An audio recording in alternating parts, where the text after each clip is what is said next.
It is DOTA time. With the blue logo. Oh, am I still live? Yes. Hello.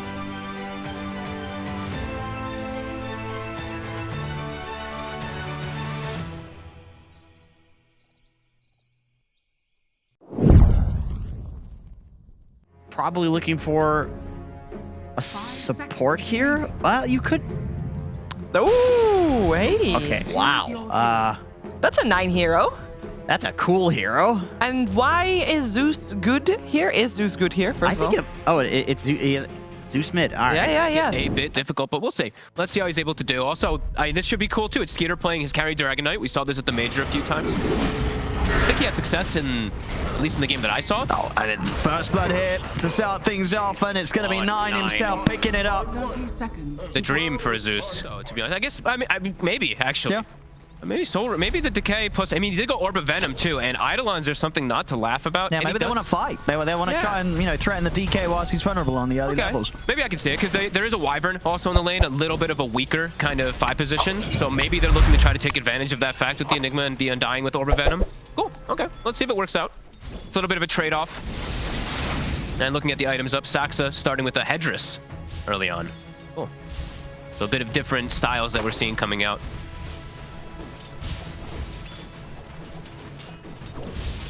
Saxo getting a nice right. In fact, both of them getting very low down it. They will be fine. Of course, Pugner as well, the hero that was seeing Stamana pick up, something that he's played a lot of games. We saw the stats in the opening screens. This is one of his most played heroes. I mean, is that not something that makes things a little annoying for Zeus to play? At the Nether Ward, obviously they didn't care about it. They still picked the Zeus into it. But is it something that Nine's going to have to be careful about in the fights? Ooh, top. As we're talking about, the lane can be a bit weak with that Wyvern. You can outrange a lot of times as Zeus. Like, you can just sit super far back. It can be a bit annoying in the midst of the fights, though. So yeah, definitely. But they do have a lot of elements of vision, right? So Beastmaster, he can spot where the ward is a lot. They can take it out a lot easier on the side of Tundra than usual. Oh yeah, I'm on your computer. Oh god, I can't even find my hotkeys now for my... Top.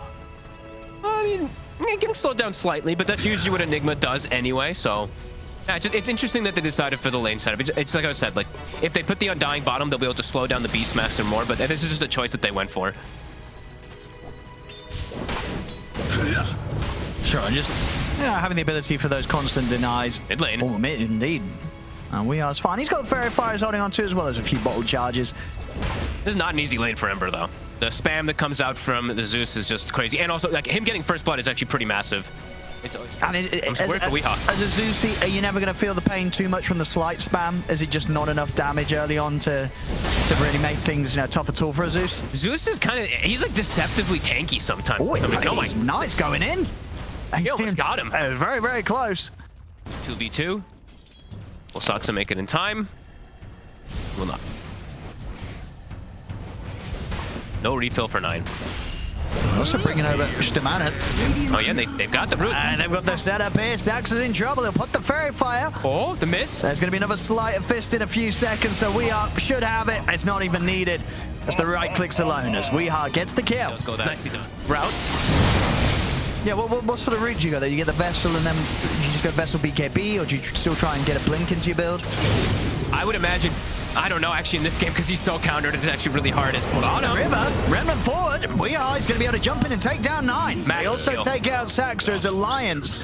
Very nice movement there from the supports to join forces with Weeha in the mid to get 2 pretty big kills. Snaking, I think that was maybe even like one of, if not the only game they did lose. So we're probably not going to see the Radiance this game. No, I wouldn't imagine. I'm almost sure we're going to see the classic Armlet, Deso, Blink. 9. He's standing toe-to-toe with the Ember. He's gonna get him. Is he? I mean, he is. Yeah, 9. That far right click takes out the kill. Alliance, they'll make sure to take him down in return. Oh, Nico Baby gets the last hit with his dot damage from his Fire Blast. I thought the illusions were gonna take it. I'll be happy with that one. Yeah, I was actually gonna say, Stamana, you better stop attacking with those illusions. Your Wraith can TP mid for the kill. Yeah. But either way, 2k gold advantage for Tundra. Even though these movements have gone successfully for Alliance, they're just getting more out of the map. They need more, and they're gonna try for it. Already, the dives are coming in. As Weeha, he's ready to play deep to look towards 9, up towards the tier 2 tower. Sleight of Fist does the job. Alliance making sure that they continue to keep this pressure on towards 9. And they're getting potential tower, too. I mean, lots of damage going on to it. They've got a Glyph and Fade Bolt now, so we'll get slowed down, but good pressure coming out from Alliance. Yeah, playing very nicely around WeHeart. Still distributing that wealth, but Alliance, it feels like they're being the ones a little bit more active around the map looking for these plays at the moment. But Tundra doesn't seem to care. Oh, look at this. 9 though, might care. I mean, he should have this kill, right? I don't think... Okay, with the cold embrace, it's going to make things a little more complicated. And meanwhile, Aramis gets... WeHeart still wants to go for this. He's going to get cursed. He's got the mana to come over and help out. I mean, WeHeart's totally fine. He can keep going. He can keep diving. I mean, I think he's going to keep committing for 9. Okay, no, he's backing out. He knows the right time to back out. And, Saxon was there, but not a lot that he could do himself. It's going to take a few tower hits coming in, but WeHeart's fine. Nico Baby. Let's see if maybe Nico Baby can indeed pick up a kill instead. He's going to turn towards Saxon. Saxon's going for the TPL, but they've got the damage. Nico Baby able to get some... Don't really see why he would go for that build, but maybe it'll work out for maybe he has some other idea with it.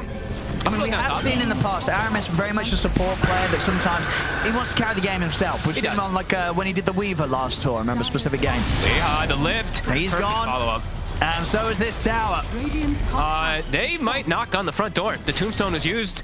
Yeah, this is speeding up rather quickly. You know, Tundra, they ain't stopping with this push. No, and they actually freeze the creep as well too. And Glyph was used. This could be a Rax. I think it's definitely a Rax. I mean, Alliance, they'll be lucky that the tier 2s are up in the other lanes. Let's see if there's any sort of chance of a defense. Nico, I mean, they're just nailing the melee Rax. It's dead. It's gone. Uh-oh. Well, that blew the game wide open. I don't know if you can even opt to go for... I mean, he already bought the Relic. Never mind, so you have no other option. He wants his Radiance. Uh-oh, this game could end very quickly, I feel like, now. Because the Wraith King doesn't really... He doesn't do any damage. I mean, if he gets to hitting targets, which he just can't really do versus this lineup, he would be able to, but pre-Radiance, no damage. Now an Aegis, I mean, the damage is super high. Also, he did buy a Shard. Here we go. Alliance the smoked up. But it's an Aegis on Skeeter. They are hesitant on committing for the DK. Oh, they're just going to back out, though. Tombstone's dropped. Tundra's just going to walk away from Tomb and try to fight elsewhere. They might lose Skeeter, though. They'll take him out once, for sure. I'll see if there's going to be any sort of attempt to fight back for Tundra if they'll let Skeeter go a second time. He's out with the blink, in fact. It's an easy escape. Toward that wave to kind of catch to see if anybody's there. But looking for any type of fight. They know how strong they are. Aramis. It has been caught. We'll see Symmetrical try and jump forward to help him out. And Aramis cannot escape the Dragons. We are now. Got the setup. 33's got a roar as well. He's ready to keep him locked down. Goodbye, WeHeart. That is a bold TP. Radiant's middle tower. Oh, Nico Baby's going in. Trying to get the backline. He's ready to start some action.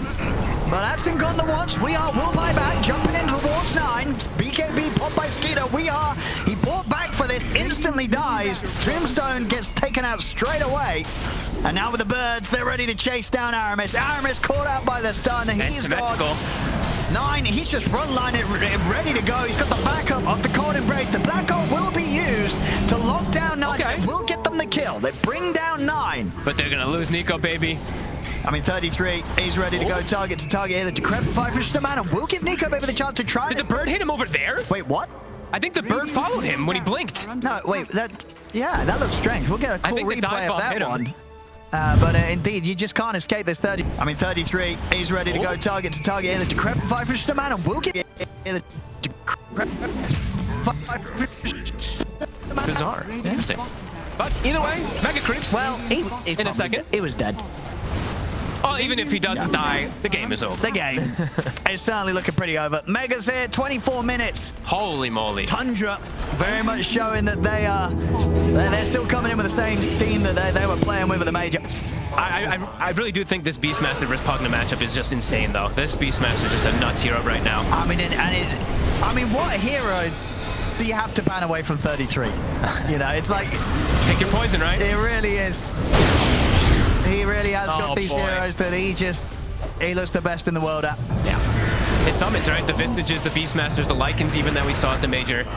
It's a problem a lot of times. The pace that Tundra's able to set. And we were actually looking at the pacing. They're the fastest team of the patch.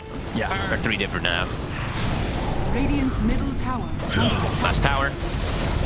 Not a lot that Alliance can do. Now Steve, the magical jump forward. As Skinner immediately gets on top of him in return, takes him down. The ancient is gone in a second. GG is called. Whew. Tundra.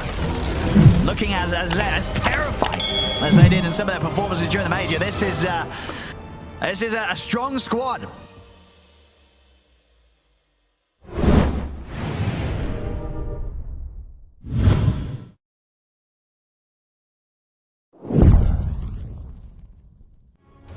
Speaking of tempo, I mean, we're talking about Tundra being one of the fastest team. That's a Snapfire overall, so it should be a position 4 or something. It can also be on an off lane. True. Supports with Hedris both games. So Interesting. different approaches that they're looking for to maybe change the way that buying regen is done. So a bit interesting to point that out. Maybe they're just getting ahead of the meta. You know, maybe they've sort of looked to the future, seen what's coming out in a patch. Like sticks are 250 now instead of 200. Need to find a solution. Yeah, it's interesting. Maybe they're on Headdress something. is on the rise. Yeah. We'll see how that. I mean, it worked for them last game, and it definitely makes sense. We saw, like I said, Thunder Awakens was doing it at the major a lot, so it is really cool. And looking at these lanes does feel quite a lot better, as we said, for Alliance, for them to come out even in these, even slow down leader, perhaps. Like if you feel about top and bottom lane, you know, Nico baby, you can farm decently against these two. Yeah, with sort of the daggers. Yeah, he should do fine. Nico should have free farm down here. Stoneman will probably die, but perhaps they can even get some kills down here because it is a squishy Pugna that they can commit for with the CM and the PA. And then, you know, the mid matchup, Kunkka, one of the heroes that can sort of push back waves nicely against it, keep the light, keep the balance. Yeah, you can keep that farm up too. You won't match the Coddle's farm, but you have catch later on that's really nice. You have that super long range catch that's always going to be good. You also have that damage reduction that's usually pretty necessary, it feels, versus Coddles. Yeah, absolutely. As you say, so the X mark control, and then the fact that they've also got, you know, supports with some sort of stun or control. It's going to be crucial for making sure 9 can't run circles around them. Top lane, got the ferret fire. Should be all right. And he will indeed be able to get out in time. He's going to be fine. Good attempt for the cookie. I think if it lands, then they instantly go and go for it. First blood is actually going to go the way of Nico baby there. I think they died in the same instant. We've got to get a replay of that one. As the man on the top lane, got the ferret fire. Should be all right. And he will indeed be able to get out in time. He's going to be fine. Good attempt for the cookie. I think if it lands, then they instantly go and go for it. First blood is actually going to go the way of Nico baby there. So could be in some trouble. We'll be okay. Lane positioning right now for Tundra's a bit spooky, playing versus the Magnus that close to the tower. Let's have a look at this in slow-mo. This was a close one. Oh literally, yeah, just before. That was like almost playing perfect. I got him, bottom. Aggression's coming out. And the fight continues. Nico this time. He might be able to turn back in. He has corrosion. Yeah, he wants to go for this kill on Saxa. He's got to be a little careful, I guess. I know he's going to jump back over. He's in and he gets it. All right, another kill. All right, 2 minutes, 2 kills here for the carry. And he'll be okay. Yeah. Everything went downhill from that moment for Alliance here in this bottom lane. He's gonna die. All right. Boy, well, he missed, what, 3, 4 creep waves as well? There's a lot of creep waves that got eaten up by that tower. Weeha's gonna come down to offset a little bit of it. Should be able to get the kill. Yep, he's got it. All right, Weeha. Got the point in blur, so should be able to deal with anything. I love it. Like if we bring up CS again for a second, looking at the difference in CS between these two mids compared to everyone else, 50s and then 20s, like. And I like his positioning as well from Weeha, making sure that he can mess with 9, trying to get these stacks up, and even taking away some of the stacks. Might even kill him. And with the movement from Aramis, they Nicely will. done. He'll start getting some space for sure. He'll feel a bit more comfortable. He is looking in a bit of a tough spot. Radiant's bottom tower is under attack. And Nico, baby, more than happily going to be the one to pick up the kill. Nice. Yeah, he gets a last hit. Yeah, a lot of focus from Alliance towards this bottom lane. A 4 Vera heading in. They're going to look to try and fight. The big roar pushes Weeha away. They've got control and they've got setup. X mark into the boat. See the cold embrace starting to heal up 33. They'll have the damage afterwards. The torrent is going to be there. Nico baby jumping forward over towards Saxa. Dagger over towards 33. They should be able to bring him down. He pops the stick, but he'll still fall. Cookie in from Aramis. Takes him out. Saxa. Goes with the blast, but 33, he's out with the fairy fire. Sprinter blast. Oh, that blast will catch him. 9. He's able to pick up the kill. The rest of Alliance, they'll TP out. Stun and a Beastmaster roar, so could definitely see a couple situations where heroes just TP out. WEU comes mid, or Nico comes mid. This might not have been the right place though. A lot of damage. TPs are coming in though. Maybe they could try and catch 9. He is playing very over-aggressive. 33's here to help out. Half a symmetrical to get in from the trees. Oh, jeez, Nico, baby. He might die to a stray blast from 9 right now. Oh, he does indeed. 9, ladies and gentlemen. So initiation is pretty lacking right now. It's all up to WEU to get the catches. Oh, really I tell you what, Alliance. though, That is a juicy one. I mean, they'll definitely look to take this one, Alliance. They'll be able to set up with the kill on 33. And now the turn-up is there from Tundra. They're in with the curse. I think they're still blinding lighted. Knock down the 3 of them. Blast to follow up. It's a lot of burst damage. We'll see an aggressive skewer back in with the RP. They've got the kisses. They're locking down 9 with the cold embrace. Snaking, keeping 9 alive momentarily. Is it enough to offset the damage? He's going to live. Oh, he's not. The torrent will take him down. Finally, he falls. See if Alliance can get any more out of this. Now Skeeter's turned up. Alliance, they're backing off. They're getting the important heroes out, though. Alliance. WEU and Nico, baby, will be able to escape out of it. I mean, gonna have a bit of time right until they can make a play with that RP. It's only called out for 20, he's fine. WEU, he has no BKB here. See if he can run. It's hard to run from 9. They're a little scared of going toward the high ground, committing fully. Stax is just gonna charge straight in. He's ready to go. They've got the Ray Fire Blast. It's getting very, very low. And he will manage to pig pole his way out of there. The Pugna, the Wyvern, they do have a couple different elements. And even a Yule Scepter on the Coddle, too. A bit of a different picture. Oh, jump forward. And immediately 33 reacts with the roar. Symmetrical. They'll try and save him, but they can't get him out of the combo from Tundra. Tundra even thinking about going for more. They've got a DD on Skeeter. Ray Fire Blaster leading on to WEU. WEU's going to get blasted back. He'll have to put the BKB to get out of this. First BKB usage just to run away. Backlines and kill this. The 2 supports pretty much at the start. We'll see man, and you know, he's really giving it everything to try and keep these creeps pushed back on the bottom. Once again, dropping the ult to try and push the wave out. Now see top lane. Nico Baby's going to go for a play here with Symmetrical, but he's been blasted back. He's still trying to commit for 9, but the Decrepify from Saxon comes in. 9's going to be fine. Nico Baby's dead. Ray Fire Blast over towards Symmetrical. They'll take out the 2 of them. 9, double kill.